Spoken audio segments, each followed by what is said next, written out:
Bonjour amis crypto-mineurs, bienvenue dans cette nouvelle vidéo Mining News numéro 2.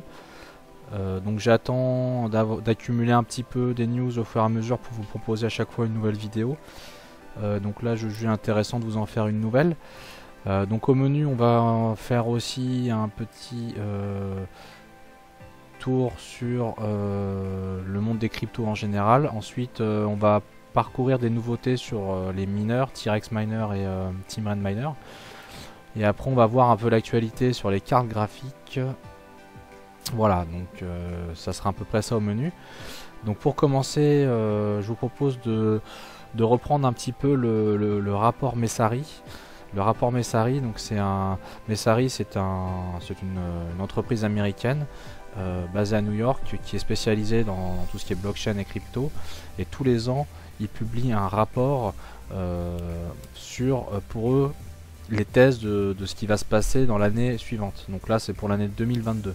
Donc dans ce rapport Messari, on peut voir dans cet article, en résumé, les 10 scénarios qu'ils envisagent pour 2022. Donc ils envisagent que la confiance accordée aux institutions par les citoyens va s'effondrer et la situation économique générale va s'aggraver, suite à une inflation élevée qui s'installera de manière durable. C'est vrai qu'avec la crise Covid, il y a déjà eu pas mal. L'inflation a l'air hyper importante, a beaucoup monté, donc ça peut être une problématique. L'avènement du Web 3 et des crypto-monnaies telles que le Bitcoin va devenir inévitable. Ça, c'est une bonne nouvelle pour nous. Le Web 3 va se développer en 2022 et les secteurs à surveiller sont ceux des NFT, des DAO et de l'interopérabilité.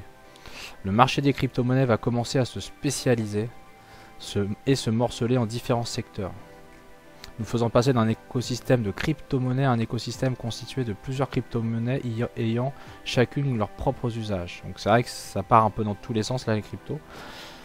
Voilà, qu'est-ce qu'on peut dire? Pour eux, un bear market, marché baissier, hein, vous connaissez, est envisageable, mais cela permettra aux acteurs du secteur de consolider leurs fondamentaux. C'est vrai qu'il y a beaucoup de baleines qui attendent que le marché baisse pour racheter en grande quantité à un bon prix. Voilà, et les crypto-monnaies vont enregistrer une plus grande capitalisation que les entreprises du secteur crypto. Donc ça c'est un gros résumé. Je vous invite aussi à regarder la vidéo qu'a fait Asher sur le rapport Messari. C'était vraiment intéressant. Ça parle aussi de la régulation, surtout côté américain. Donc c'est surtout eux qui vont driver un peu la régulation dans le monde au niveau des cryptos. Ça parle aussi de blockchain d'infrastructure avec différentes hypothèses. Donc toutes les blockchains après l'Ethereum comme le Solana, Cardano, le Terra Luna. Donc il explique par exemple que il va se former une sorte, dans les thèses, il va se former une sorte d'oligarchie ou de bimonopole. Hein, il en restera au final que quelques-uns dans toutes ces blockchains. Voilà, ça parle d'NFT, de métaverse, voilà, donc c'est vraiment pas mal la vidéo. Ça va un petit peu plus dans le détail que le résumé de l'article. Voilà, donc bon, ça c'était pour l'actualité des cryptos. Vous trouverez facilement la vidéo hein, sur la chaîne de Asher. Ensuite, pour rentrer un peu plus dans le minage, alors actuellement au niveau des mineurs, donc il y a Team Red Miner, donc c'est un mineur qui ne sait gérer que les cartes AMD. Et il le fait très bien, c'est un des meilleurs sur les cartes AMD. Ils ont sorti aussi le Dual Mining Ethereum plus Toncoin pour les GPU de type Navy et Big Navy. Voilà, donc c'est sorti il y a quelques jours. Vous pouvez aussi utiliser Team Red Miner directement et bénéficier de la performance de ce mineur là qui est un des meilleurs sur les cartes AMD. Au niveau du mineur T-Rex, qui lui pour le coup et du coup ne sait faire que des Nvidia, mais c'est un des meilleurs sur les cartes Nvidia. Ils ont peaufiné un peu leur dual mining Ethereum plus Alephium, qui était à la base disponible uniquement pour les cartes LHR.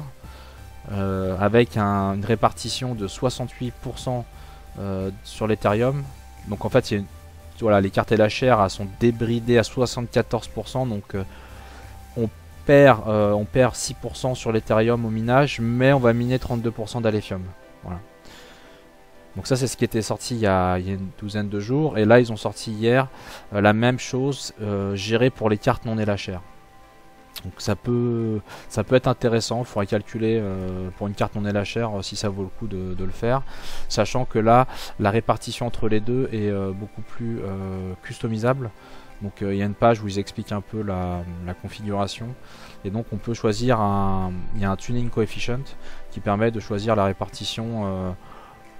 Je veux miner 80% d'Ethereum, le reste voilà, donc c'est possible aussi sur les cartes non LHR.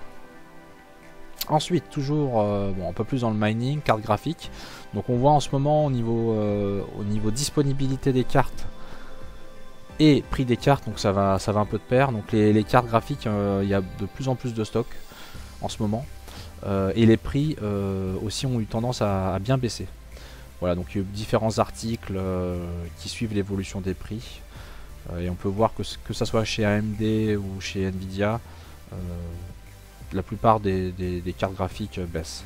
Après il y a certains modèles qui baissent moins que d'autres, par exemple la 3090 Nvidia, bon bah ils annoncent une évolution de moins 5 points. Alors que les cartes qui ont le plus perdu en prix, c'est les 3070 Ti, 3080 et aussi les 3060 Ti. Voilà, donc en ce moment il y a des bonnes affaires à faire. Profiter de ça pour éventuellement investir ou réinvestir dans les cartes graphiques, parce que ça peut remonter, les stocks seront peut-être pas éternels, c'est ce qui s'est passé par exemple en juillet dernier. Les cartes avaient vachement baissé de prix, on en trouvait plus facilement, et puis après en septembre ça a remonté, c'était hyper compliqué et on n'a jamais vu des cartes aussi chères. Donc il y a peut-être une opportunité à se faire en ce moment là-dessus. Toujours sur les cartes graphiques, alors Intel, il y a beaucoup d'annonces d'Intel sur les futurs GPU d'Intel.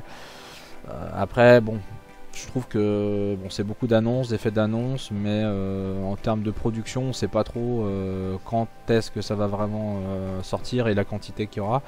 Donc, mais Intel a l'air d'être assez miner friendly. Donc déjà ils ont annoncé il y a quelques temps qu'il n'y aurait pas de bridage type LHR comme Nvidia sur leurs cartes. Et ils ont annoncé des modèles dédiés au minage. Et même là ils ont annoncé un ASIC de minage Bitcoin où ils vont essayer d'optimiser la consommation électrique, qui est quand même une contrainte forte. Donc d'essayer de faire, donc ils annoncent, j'ai plus les chiffres exactement, mais bon ils annoncent des réductions de consommation de 15%. Voilà, donc ça peut être intéressant aussi. Et il me semble avoir lu la même chose sur les GPU, ils vont essayer de faire des GPU qui ont une bien meilleure efficacité pour le minage. Donc ça c'est pour Intel.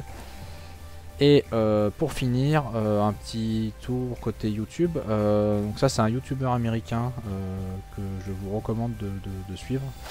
Il fait des très bonnes vidéos. Et donc dans une de ses dernières vidéos, il a fait un grand comparatif de toutes les cartes graphiques AMD et Nvidia. Et je trouvais ce comparatif assez pertinent et intéressant. Et donc là c'était pour vous montrer un peu le résultat final, hein. Donc après vous pourrez aller voir directement sur sa chaîne pour le détail. Donc il a comparé les cartes entre elles par différents moyens de comparaison.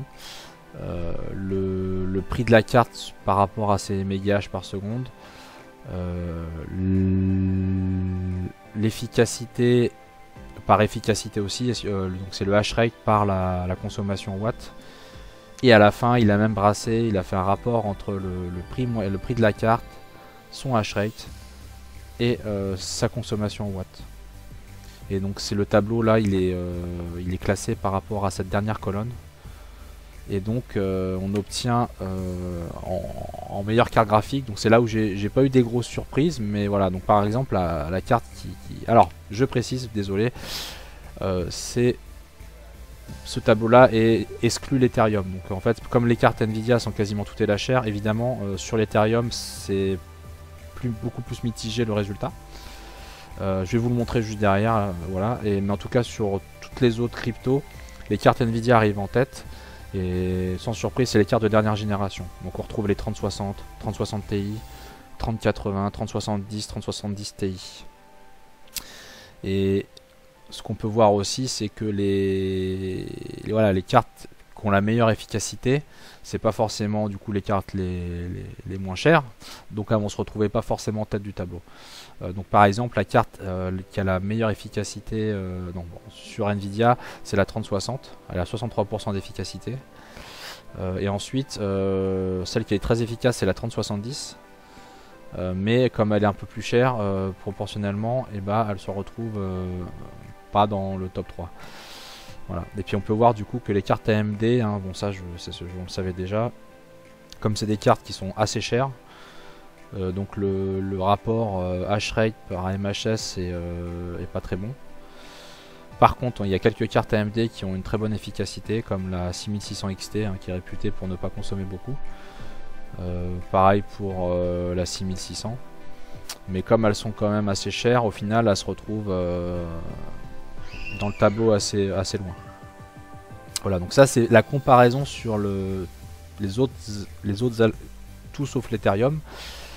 Et je vais vous retrouver la comparaison pour l'Ethereum. Voilà, donc donc il a fait différents tableaux. Il y en a où il compare sur le flux, l'ergo. Bon, je vous laisserai regarder sa vidéo. En tout cas, sur l'Ethereum, donc le moins il n'y a pas les couleurs, mais le tableau est classé par la colonne du prix, par les mégahash, par l'efficacité. Et donc en tête, on retrouve les 1660 Super et 1660 Ti. Oui, parce que c'est des cartes qui coûtent vraiment pas cher. Et donc sur l'Ethereum, elle mine à un peu plus de 30 mégahash par seconde, donc forcément, et elle consomme pas trop, donc elle se retrouve en tête de liste avec les fameuses AMD 6600 XT et 6600, pareil, qui ne consomment pas beaucoup. Et ensuite, dans les premières cartes LHR, on trouve la 3060 LHR, qui mine à 36 mégahash par seconde. Voilà, et donc on retrouve ensuite la RX 6800, la 3060 Ti LHR, 3070 LHR, etc. etc. Par exemple la RTX 3090 qui n'est pas LHR, finalement comme la carte on la trouve à plus de 2000 €. Et même si elle mine à un peu plus de 120 mégahash par seconde, alors il a mis 127, c'est gentil parce que il y a souvent des problèmes de chauffe sur cette carte là si on change pas les pattes thermiques et on est plutôt autour des 120. Et voilà, on est en efficacité, en prix par mégahash, par efficacité en watts, c'est pas la meilleure carte du tout. Voilà, donc j'espère que moi je trouvais ça hyper intéressant. Après, si vous payez pas l'électricité par exemple, vous allez regarder plutôt la colonne prix par mégahash. Vous n'allez pas regarder l'efficience. Si par contre la chaleur, la consommation électrique est quand même assez une forte contrainte pour vous, vous allez peut-être regarder des cartes, plutôt le classement par efficience, quitte à mettre à payer une carte un peu plus chère. Voilà, j'espère que ce petit Mining News vous aura intéressé et je vous dis à bientôt sur la chaîne Happy Mining. Salut!